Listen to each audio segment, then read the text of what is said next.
All right, it's time to announce the groups. This Friday, we got our very first OnlyFangs Invitational with 8 players. I'm going to share some details and I'm going to show the groups. The participants, well, you'll see them when I put them in the groups. It's a 2-day event. Friday, 14 March, it starts. It's 5 p.m. Amsterdam time zone. You can figure out what that is in yours. There's this weird thing where 9 March, USA goes daylight savings, but in 30 March, Europe goes. So I don't want to say any wrong dates or times. If you want to know when it starts, go to my Twitch chat and type schedule. I have a calendar there. It is adapted for your time zone. But anyway, it's 5 p.m. Amsterdam this Friday. You'll see it on Twitch. And we continue on Saturday, roughly same time. So, what's the event format? It is round robin, best of 3. For the group stage on day 1. The top 2 will advance. There's 4 players per group. The tiebreakers are decided by map differential. I'll explain more what that means later. And yes, I know these 2 boxes are unequal in size, but I needed more space for text, so I actually cut this off. It was actually till here, and I cut it off and I made a new line. Pretty seamless, huh? Nice. Yeah, this is kind of not the same size. It is what it is! If the map difference is equal, tiebreaker best of 1s between tied participants Shao and Sue.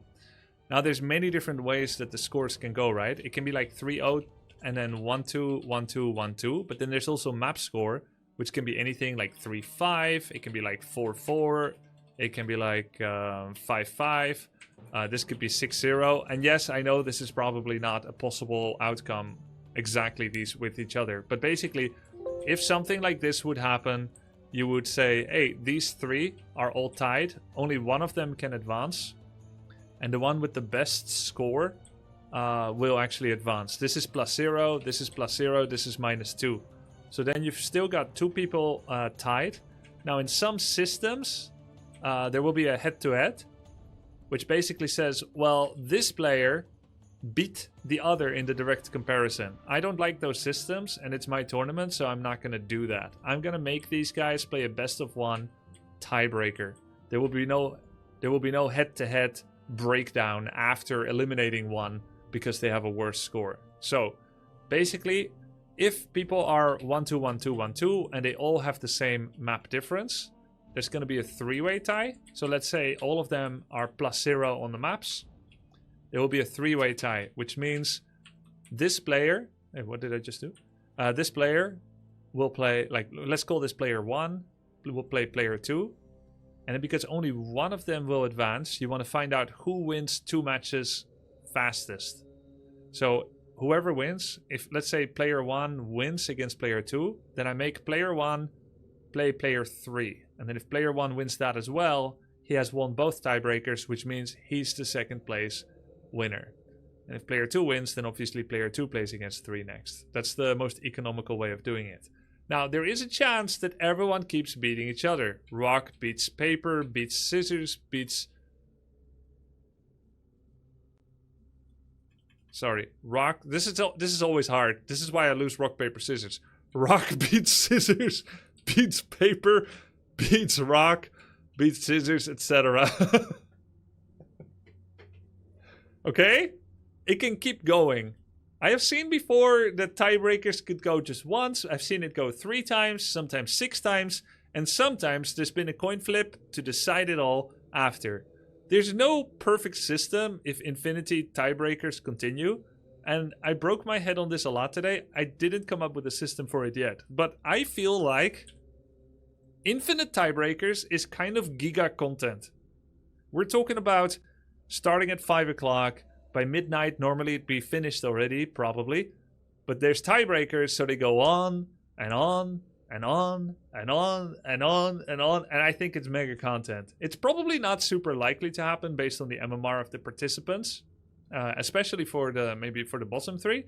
But for the top 3, it could definitely happen. For instance, if it's like 2-1, 2-1, 2-1, 0-3. So, yeah, there is a chance of it. I'll have to think of a tiebreaker system. I think the best content is fill the whole Friday with tiebreaker, then fill the whole Saturday, move the semis and grand finals to Sunday, and then, well, shit, the whole Saturday took up the whole tiebreakers too, and now Sunday is all tiebreak. There's got to be a stop somewhere. So I thought of a couple of systems. It could be like an FFA. It could be a quiz. They are incredibly flawed, both of them.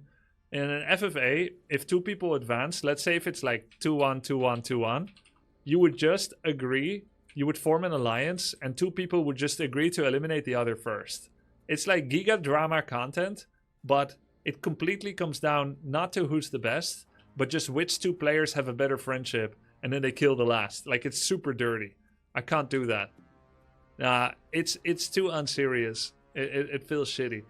I could do a quiz, which is interesting, but I haven't announced it early enough to let people prepare for the quiz. Additionally, it's like a distraction from them from just playing normally. So a quiz is bad too. Plus, the cheating potential is huge.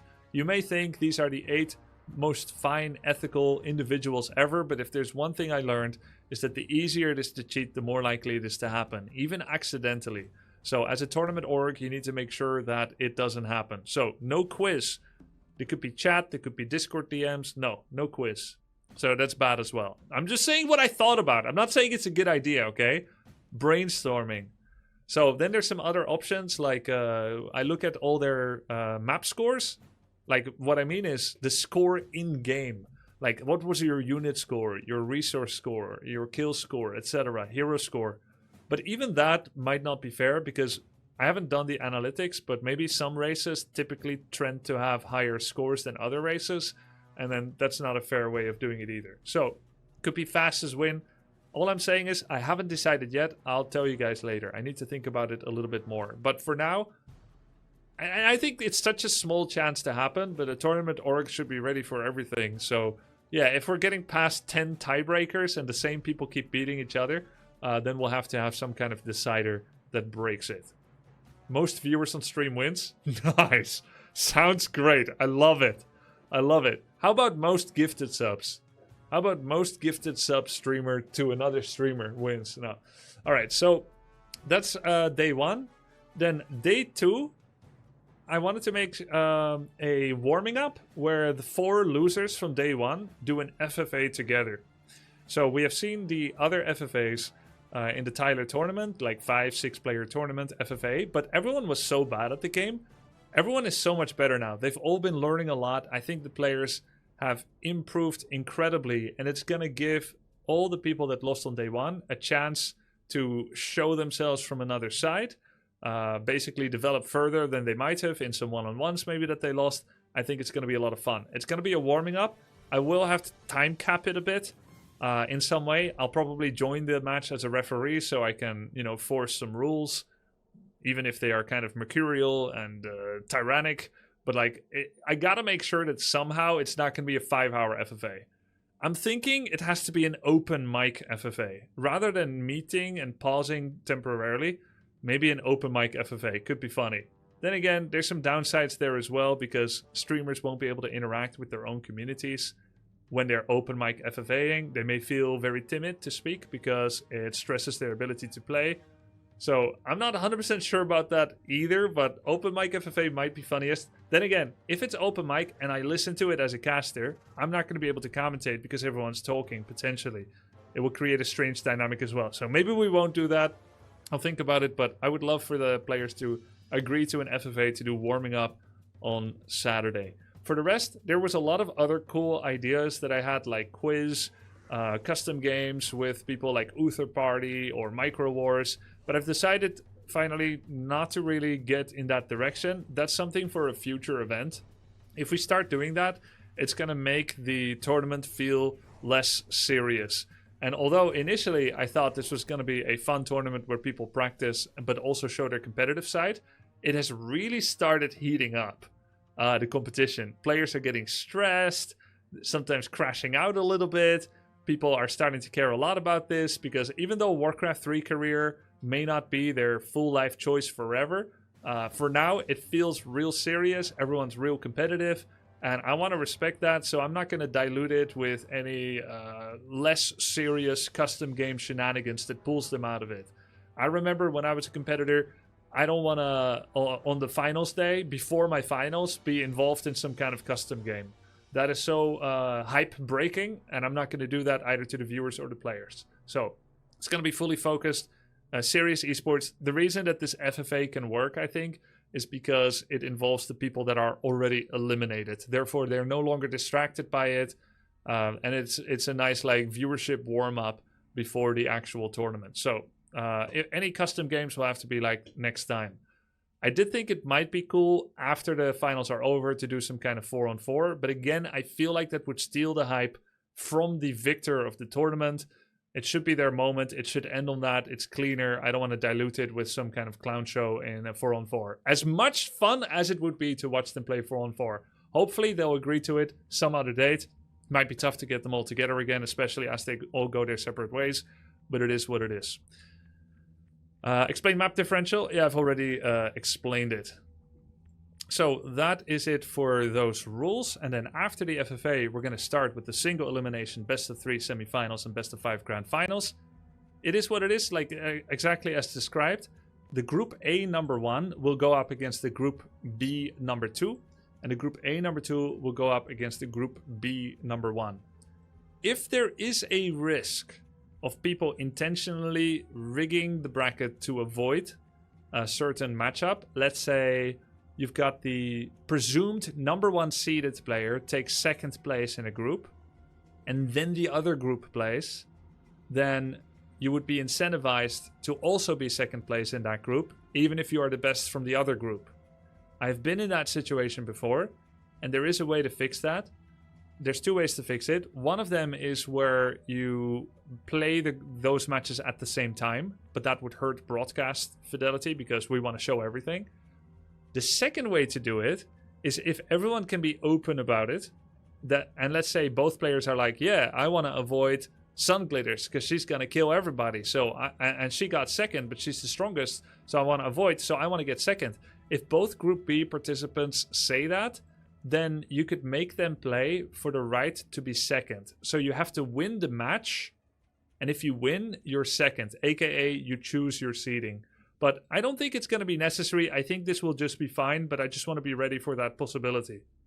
This has happened before in the past where 2 players said, hey, the favorite of the tournament got second. It was like a freak accident, and they both went to the admin and said, we both won second, which means it's a contest to say GG and leave the game. We don't want to hurt the tournament credibility like that, so are we allowed to play for second? And the admins agreed. Overthinking very much? No, I'm not overthinking. One of the things you have to prepare for esports events is, are people going to cheat by accident, on purpose? Have I covered all eventualities? And because of my experience in esports events, I have seen these things. I know that it becomes a thing. And I've seen admins that are unprepared. I've seen tournament referees that are unprepared for those situations.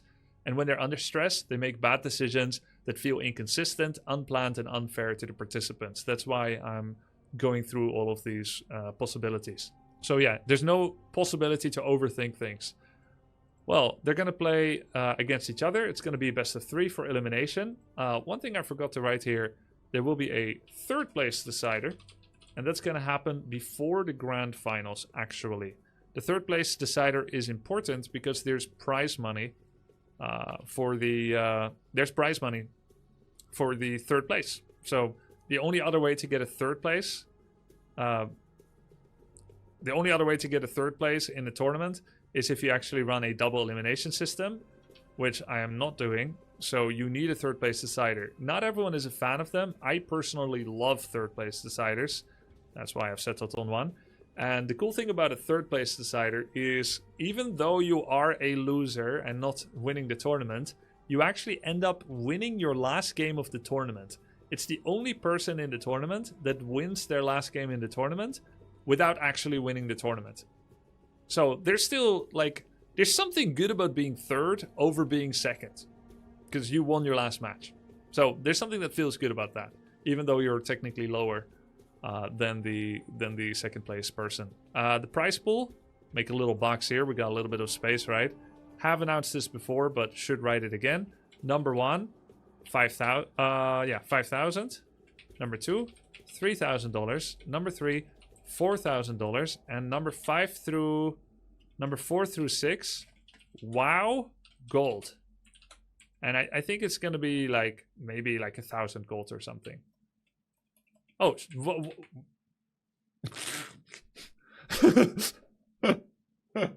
I don't know where that came from. I don't know. I think it's because I was starting to think about 4 to 6th. No. I don't love third place decider that much, okay? But yeah, buying WoW Gold is not legal. So if you care more about WoW Gold, then 4 to 6 is actually better than third place. If you want to convert dollars into WoW Gold, this is a legal way to get it. Because this gold will come from soda popping and my WoW accounts. So it's legal. Like, it's just a gift. Right? And 7 to 8 gets nothing. Which is, of course, sad for them. But ultimately, I believe in the power of losers. Like, it's good if there are some losers as well. Yeah. Alright, cool. So, they get nothing. And then let's do the groups. The groups have been made with a combination of MMR-based seeding and also content. So I've made the groups. I've looked at seeding. The MMR difference was something like 4K MMR versus 390X MMR, something like that. So the difference of MMR between the two groups was about 2.5% or less than 2.5%. So they are very evenly MMR grouped, but it's both for content, for racial distribution, like I said earlier, Warcraft 3 racial, and also for fairness, MMR and seeding base. So without further ado, let's begin with the first player of Group A. Drum rolls. Annie Fuchsia. Second player, Dendy. Third, soda popping. And fourth, what do you guys think? Tyler won. Which makes Group B Ampi, Geronimo, Guzu, and Sun Glitters. These are our groups. Let's go. It's good groups. When I checked, the average MMR here was like 4,000. This was like 3,900 plus, so it's super, super close together. And people are still practicing and changing their MMR. Even now, as we speak, we've got Annie getting coaching, Dendy has been getting coaching, Soda Popping has been getting coaching, Tyler, sometimes from different people, right? Knopf been coaching Tyler, Annie Fuchsia has been getting coaching from, who was it? Saul Apeman, Dendy from Foggy, Ampi from Sithran, and everyone has been welcome to find more coaches. Guzu got some coaching from Starbuck. So a lot of different, and by the way, I think it's going to be awesome. These players have all been putting in mega work, playing a game. In many cases, their first RTS of their life. Some people come from WoW, other people come from strategy games. There's all kinds of different people here. I met them all through OnlyFangs, and it's been such a great journey. They agreed to play in this tournament, and they've been grinding for 2 weeks. I'm looking forward to it. Hope you guys will enjoy the show. I'll see you on Friday.